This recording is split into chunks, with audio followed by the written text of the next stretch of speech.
Magandang araw, Pilipinas. Ito ang balita. Binaha ang isang barangay sa Marikina City, dulot ng bagyong Hagin. Maraming residente ang apektuhan at maraming gusali at kabahayan na pinsala. At ire-report yan ni Miss Janelle. Miss Janelle, ano niya? Ayan. Rolling! Hindi ko nagagalaw ulo ko. Okay na to?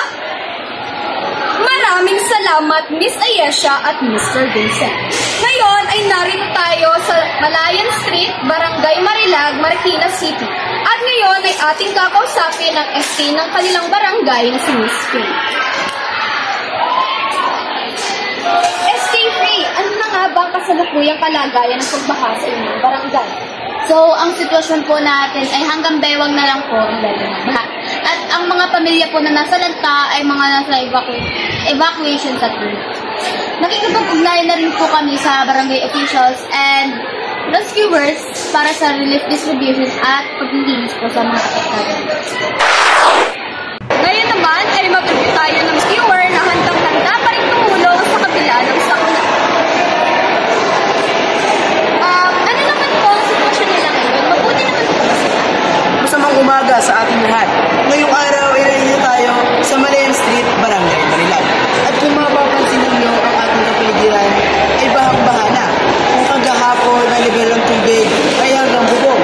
Ngayon ay humupa at bumaba na. At kasama ko nga pala ngayon si Kiling Villanueva upang ipahayag sa inyo ang mga kaganapan at nangyari kahapon ng umaga.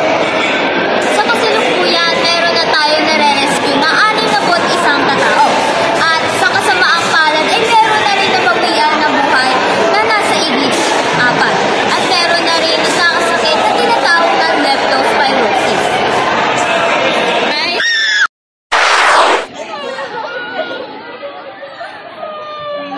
Nararamdaman nyo tungkol dun sa pagbaha na nangyari sa Nalungkot po ako.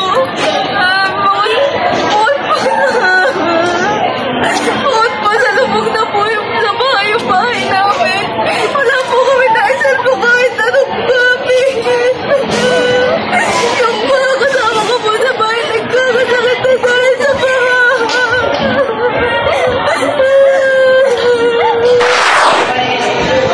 Salamat sa inyong Miss Janelle at yung lamang ang balita ngayong araw. Ito ang balita ngayon.